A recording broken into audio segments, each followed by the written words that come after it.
ऐसी लाल तुझ बिन कौन करे, ऐसी लाल तुझ बिन कौन करे, ऐसी लाल तुझ बिन कौन करे। गरीब निवाज गोसैया मेरा, गरीब निवाज गोसैया मेरा, माथे छत्र दरे, माथे छत्र दरे, ऐसी लाल तुझ बिन कौन करे, ऐसी लाल तुझ बिन कौन करे।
ऐसी लाल तुझ बिन कौन करे, ऐसी लाल तुझ बिन कौन करे, ऐसी लाल तुझ बिन कौन करे। गरीब निवाज गोसैया मेरा, गरीब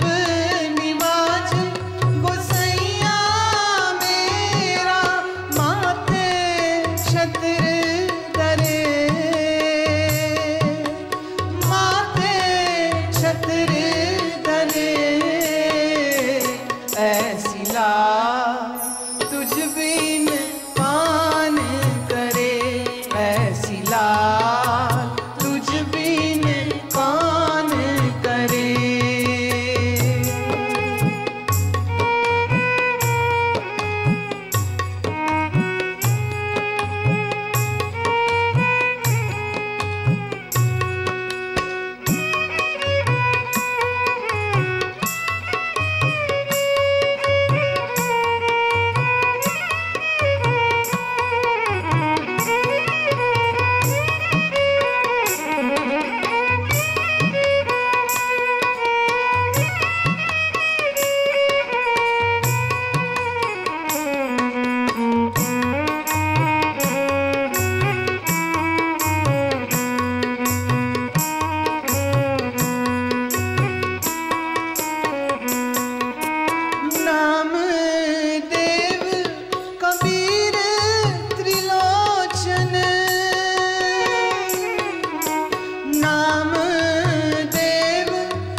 तुझ बिन कौन करे, ऐसी लाल तुझ बिन कौन करे, ऐसी लाल तुझ बिन कौन करे। गरीब निवाज गोसैया मेरा, गरीब निवाज गोसैया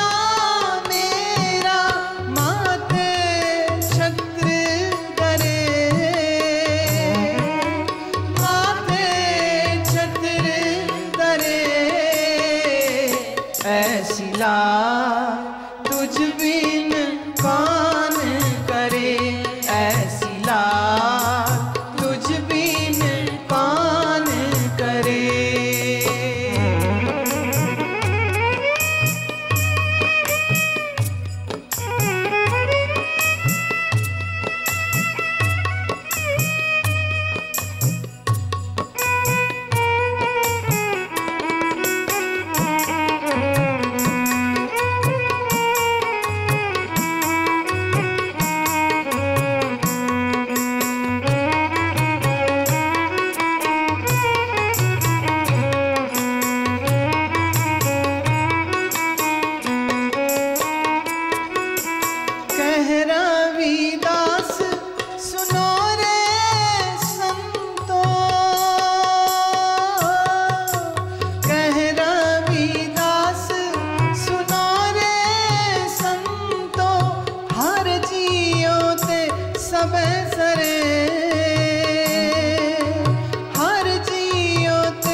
ऐसी लाल तुझ बिन कौन करे, ऐसी लाल तुझ बिन कौन करे, ऐसी लाल तुझ बिन कौन करे, ऐसी लाल तुझ बिन कौन करे। गरीब निवाज गोसैया मेरा, गरीब निवाज गोसैया मेरा, माथे छत्र तरे, माथे छत्र तरे, ऐसी लाल तुझ बिन कौन करे, ऐसी लाल तुझ बिन कौन करे, ऐसी लाल तुझ बिन कौन करे, ऐसी लाल तुझ बिन कौन करे। कौन करे, कौन करे, कौन रे कौन करे, कौन करे, कौन करे, कौन करे, कौन करे, ऐसी लाल तुझ बिन कौन करे, ऐसी लाल तुझ बिन कौन करे, ऐसी लाल तुझ बिन कौन करे, ऐसी लाल तुझ बिन कौन करे, ऐसी लाल तुझ बिन कौन करे, ऐसी लाल, ऐसी लाल, ऐसी लाल, ऐसी लाल, ऐसी लाल, ऐसी लाल, ऐसी लाल, ऐसी लाल।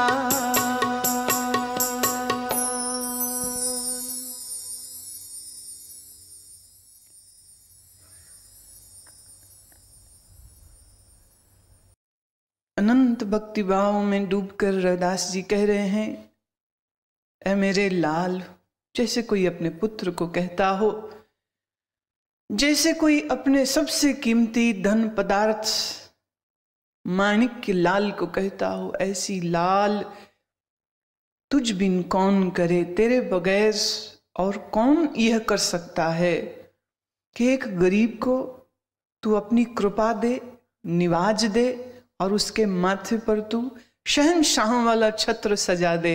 ये तो तेरे ही बस का खेल है। नीचहूं ऊंच करे मेरा गोविंद, काहूं ते न डरे।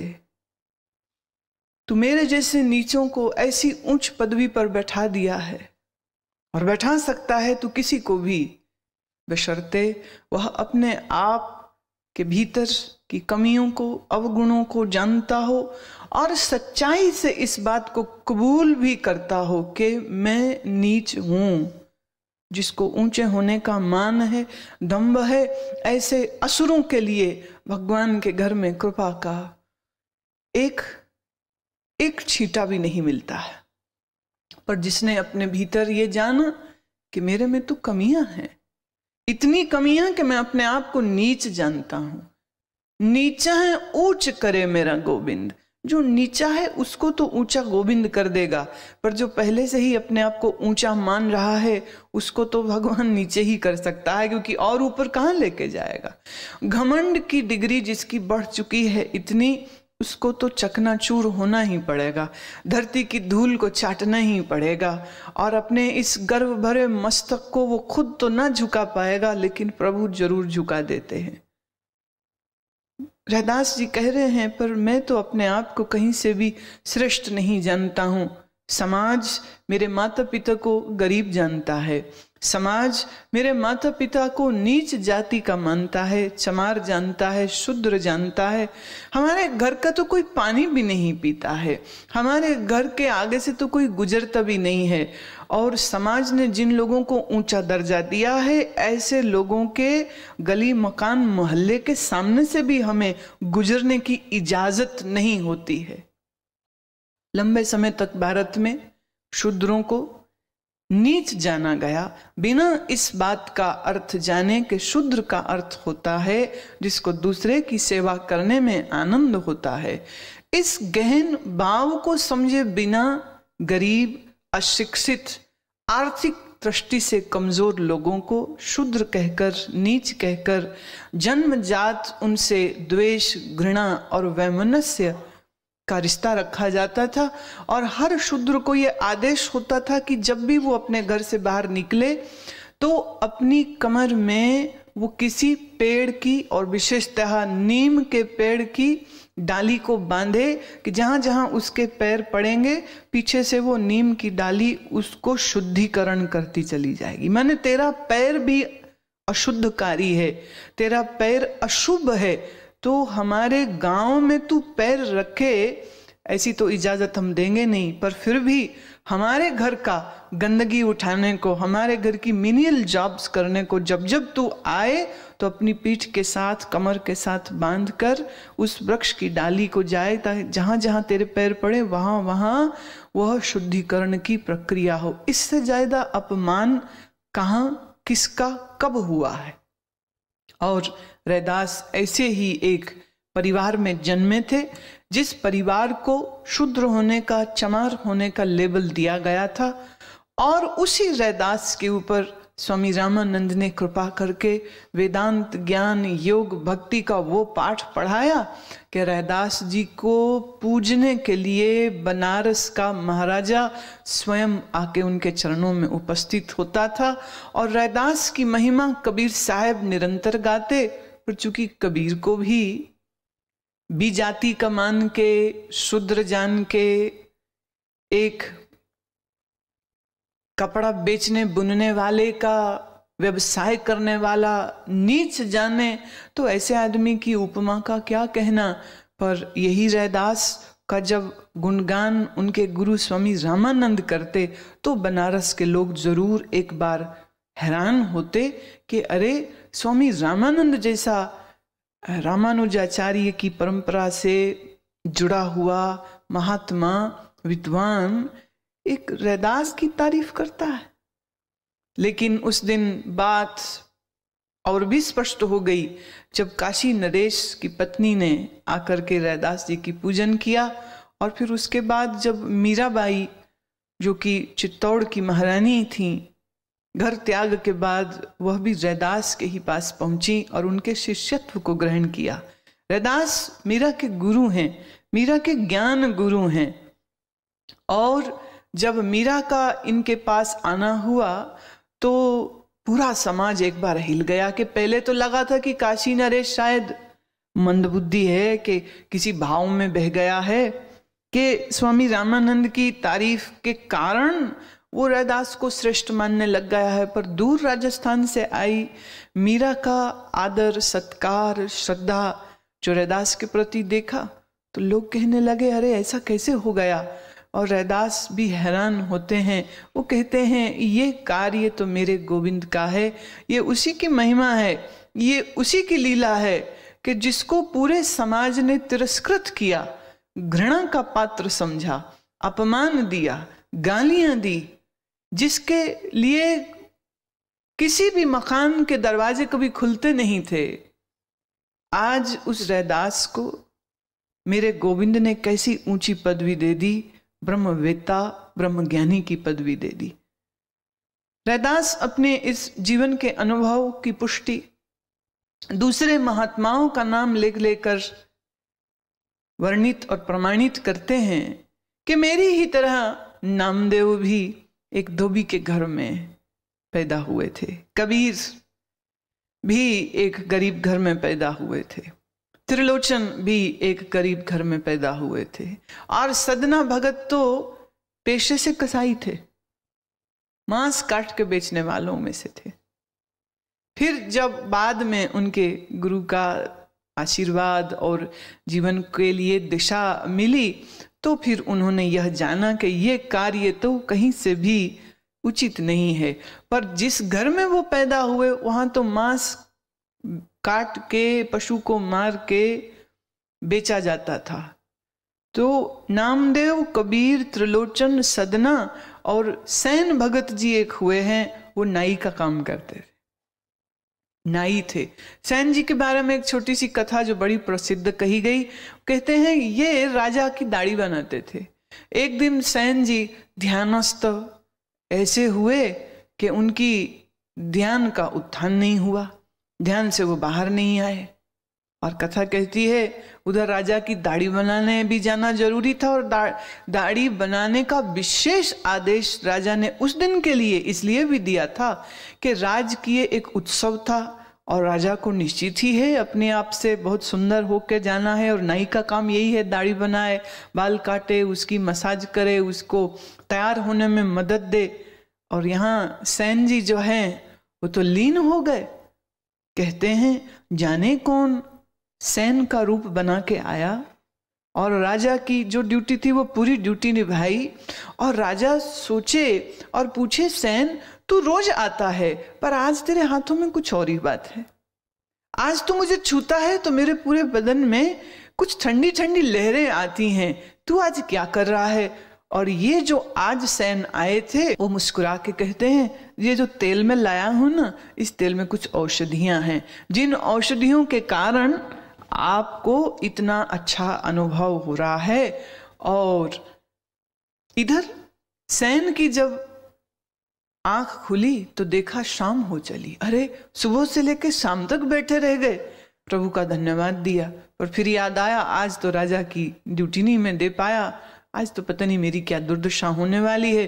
तो डरते डरते घबराते कांपते कांपते राजमहल तक पहुंचे, और वहां के पहरेदार सब जानते हैं सैन को, उन्होंने अंदर जाने को कहा, पर जो उसको मिले सब कहे वाह वाह भाई तेरी तो निकल पड़ी, तेरी तो निकल पड़ी। बोले निकल पड़ी मतलब मेरी जान निकलने वाली है आज तो।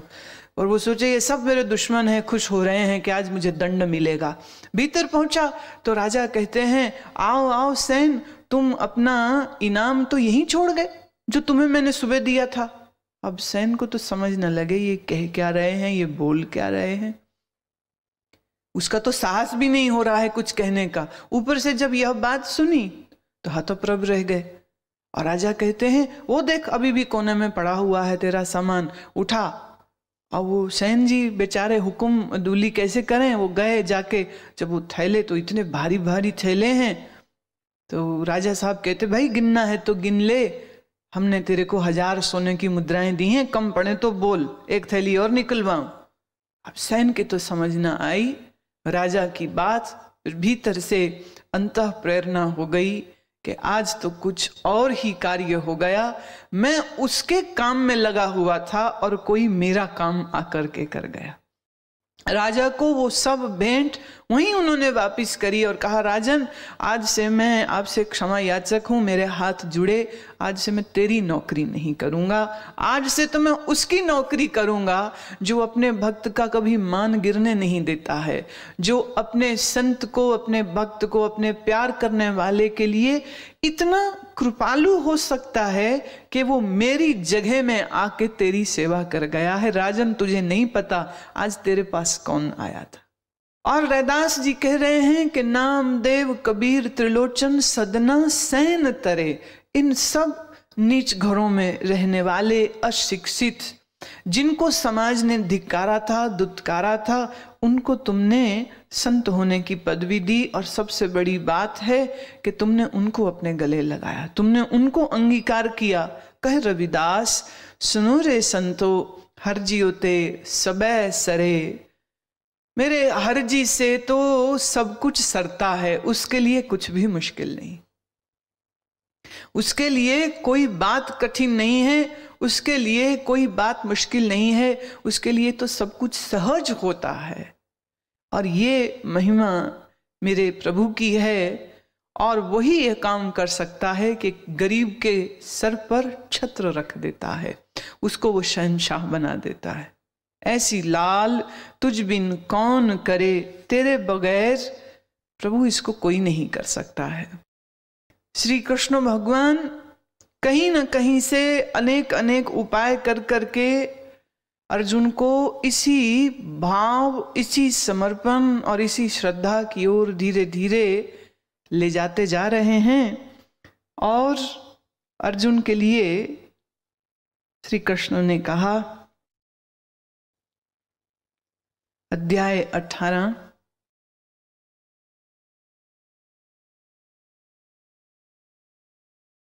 श्लोक 45, स्वे स्वे कर्मणि अभिरतः समसिद्धिं लभते नरः, स्वकर्म निरतः सिद्धिं यथा विन्दन्ति तच्छृणु। अपने अपने स्वाभाविक कर्म में लगा हुआ मनुष्य भगवत प्राप्ति रूप परम सिद्धि को प्राप्त होता है, परंतु जिस प्रकार से अपने स्वाभाविक कर्म में लगा हुआ मनुष्य परम सिद्धि को प्राप्त होता है, तो उस विधि को भी मुझसे जान। भगवान ने पीछे कहा था कि ब्राह्मण, क्षत्रिय, शूद्र और वैश्य, ये 4 प्रकार के स्वभाव वाले मनुष्य होते हैं, और अपने अपने स्वभाव के अनुसार जीवन में कार्य करना ये श्रेष्ठ होता है। कभी भी किसी को ऐसा नहीं समझना चाहिए कि मेरा कार्य छोटा है। ब्राह्मण का कार्य स्वाध्याय करना, धर्म पालन करना, अहिंसा, प्रेम, दया, क्षमा और निरंतर ब्रह्म अनुभूति के लिए तत्पर रहना, ये ब्राह्मण का कार्य है। और जब यह ब्राह्मण उस ब्रह्म की प्राप्ति करेगा तो इसका लाभ किसको होगा? इसका लाभ पूरे समाज को होगा। वैश्यों को, क्षत्रियों को, शूद्रों को, सबको अब वो अपने अनुभव से यह बात समझा पाएगा, सिखा पाएगा, शिक्षा दे पाएगा। ब्राह्मण कौन है? जो तुम्हारे भीतर विवेक वैराग्य को जगाए, वह ब्राह्मण होता है। तो बहुत समय तक ऋषि और ब्राह्मण शब्द का एक ही अर्थ माना जाता है। क्षत्रिय किसको कहते हैं? अब जो ब्राह्मण है उसने बैठ के साधना करनी है, उसका स्वाध्याय चलना है। अब ऐसे समय में कोई दुष्ट आ जाए, कोई तमोगुणी आकर के उसको सताने लग जाए और उनकी साधना में दिक्कत उत्पन्न न हो जाए, तो जो लोग उसकी रक्षा सुरक्षा करेंगे उन्हीं को क्षत्रिय कहा। श्री राम और लक्ष्मण दोनों को विश्वामित्र जी आए थे लेने, इसलिए कि भाई हम जिस जंगल के हिस्से में रहते हैं वहाँ राक्षसों ने बड़ा उत्पात मचाया है, हमारे यज्ञों को खंडित करते हैं, हमारे शास्त्र अध्ययन में बाधा होती है, तो आओ राम आकर के उन असुरों का नाश कीजिए। राम और लक्ष्मण जन्म से भी क्षत्रिय हैं, कर्म से भी क्षत्रिय हैं, स्वभाव से भी क्षत्रिय हैं। और लक्ष्मण जी तो इतने उग्र स्वभाव के थे कि राम जी से पहले भाग भाग के जंगल को जाने के लिए तैयार हो गए। और राम जी उनको हमेशा रोकते ही रहते थे, अभी रुको रुको, धैर्य, क्षत्रिय पे धैर्य भी होना चाहिए। तो धैर्य से आक्रमण करते हैं, धैर्य से योजनाबद्ध तरीके से चलते हैं। फिर इसी प्रकार से जहां जहां जब जब आवश्यकता पड़ी, फिर वो कृष्ण हो फिर वो राम हो, उन्होंने अपने अपने समय के जितने संत थे, महात्मा थे, ऋषि जन थे, अगर उनको कोई परेशान करता था तो ऐसे असुरों और तामसिक व्यक्तियों से निजात दिलवाना, उनसे सुरक्षित करवाना, ये हमेशा ही किनका कार्य रहा? ये जो क्षत्रिय हैं, जो क्षत्रिय हैं। अब देखा जाए तो पुराणों में एक अवतार का नाम आता है, वो है परशुराम। परशुराम जन्म से तो ब्राह्मण कहे जाएंगे, परंतु कर्म से वो क्षत्रिय थे। उन्होंने हाथ में फरसा उठाया और जितने भी दुष्ट राजा लोग होते थे उनको जाके मार देते थे। अब ब्राह्मण का तो ये कार्य नहीं है, पर सवाल ये है कि खाली जनेऊ पहनने से कोई ब्राह्मण होता तो फिर परशुराम जी को हमें ब्राह्मण कहना चाहिए, पर वो ब्राह्मण नहीं, वो तो क्षत्रिय है। और इसके विपरीत क्षत्रिय धर्म में, क्षत्रिय कुल में, राजा के कुल में जन्म हुआ था राजा विश्वजीत का, परंतु उनके भीतर चाहे कई कारण हुए, उनकी कहानी भी बड़ी ऊपर नीचे चली है, पर जैसे तैसे वशिष्ठ जी से कुछ द्वेष करके, कुछ वशिष्ठ जी से कंपटीशन करने के लिए, उनको नीचा दिखाने के लिए उन्होंने ब्राह्मणत्व को अपनाया और बेचारे तरस गए कि किस दिन मुझको सब लोग ऋषि ब्राह्मण कहें। और उस चक्कर के लिए उन्होंने क्या कुछ नहीं किया, वो कहानी एक अपने आप में बड़ी अद्भुत है। अंततः वशिष्ठ ने ये कहा कि तुम अब तो ब्रह्म ऋषि हो, बस यही तो बात बेचारे सुनना चाह रहे थे विश्वामित्र कब से। अब कर्म से क्षत्रिय थे, परंतु फिर मन कुछ ऐसा बदला, जीवन की दिशा ऐसी बदल गई थी कि विश्वामित्र ने ऋषि वेश धारण किया, ऋषि जीवन अपनाया, तप तपस्या करते करते करते अपने अंदर के ब्राह्मणत्व को उन्होंने जगाया।